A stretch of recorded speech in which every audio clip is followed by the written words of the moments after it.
Hello everyone, and welcome back to my channel, Story and Film Productions. Now yes, I do apologize that I haven't posted in a couple weeks, but don't worry, I'm going to rectify that. Now you're going to be getting 2 videos a week for the next 4 weeks, so I hope you enjoy that. Now, today we're going to be looking at a very special movie. One that you could say helped revolutionize the filmmaking industry as a whole. And this movie is, of course, The Invisible Man from 1933.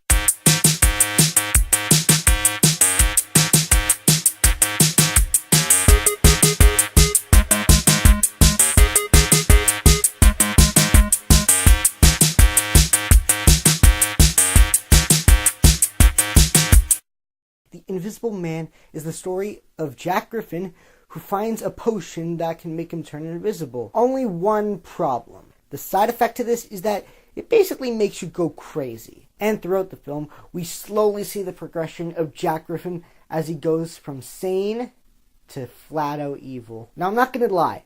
For a movie from 1933, this is very fast-paced. First off, we already start out with him as invisible. So it's a real treat to see how the effects are once he unwraps his bandages and we get to see what he looks like. And what I mean when I say what he looks like, I mean what he doesn't look like. Because again, he's invisible. There's nothing there. Oh my god, the effects for this movie look excellent. For 1933, the effects in this look excellent. There's virtually nothing wrong with these effects.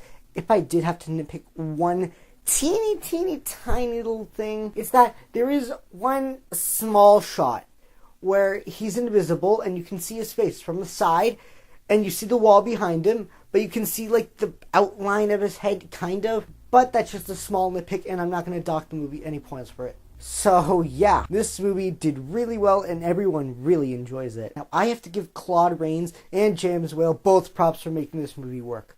First off, Claude Rains only has to act with his voice in most scenes.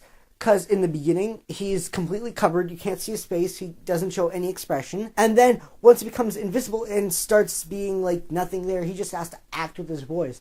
And that's very difficult, but he managed to pull it off real hard. So props to you, Claude Rains. You did excellent in this movie. And, not to mention, this was his first American feature film. And James Whale made this movie what it is. You can really tell it's like his own unique style of filmmaking. If you've watched his other movies like The Old Dark House or the Frankenstein movies or Roadshow or whatever it's called, this feels like his style of filmmaking. Now I really appreciate the acting in this. It's all over the top, but it's over the top in a good way so that it's very entertaining and enjoyable while not making it campy or cheesy. Also, I love the way they say Invisible Man. They don't say it like Invisible Man, they say it like Invisible Men. So it sounds like he's saying men, but it's man, so I find that pretty hilarious, actually. And of course, the costume is iconic. Who can't forget that look? The bandages around, the glasses in front of him, his fedora, it's all iconic.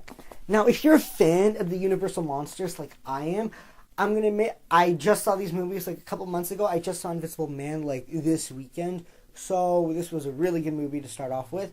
I highly recommend you pick up the Universal Monsters Essential Collection. This is filled with 8 classic movies, and they're all entertaining.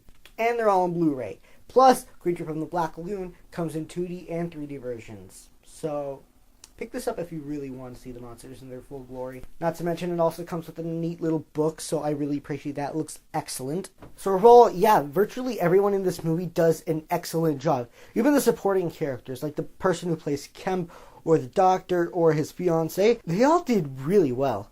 And not to mention, this was in like the very early stage of talkie movies, so I can say that they were just start getting used to how it's supposed to be. But you can tell they're trying and they're putting their all into it, and it definitely shows. And by God, I love Una O'Connor as the maid at the bar. She's just really hilarious, and her over-the-top screams are always funny. She's like the comedic relief, but not really the comedic relief, because there's the police officers for the comedic relief. So, that was really nice. So overall, The Invisible Man is an excellently crafted movie. The special effects are amazing. I love the comedy, the darker aspects of it. And damn, The Invisible Man actually kills a lot of people in this. Like over 120. So don't say it didn't have a high body count. Guys, I really hope you enjoyed this review, and stay tuned for my Dracula 1931 review. That'll be coming later in the week. So everyone, I hope you enjoyed this video. Stay tuned for the next one. Peace out and bye.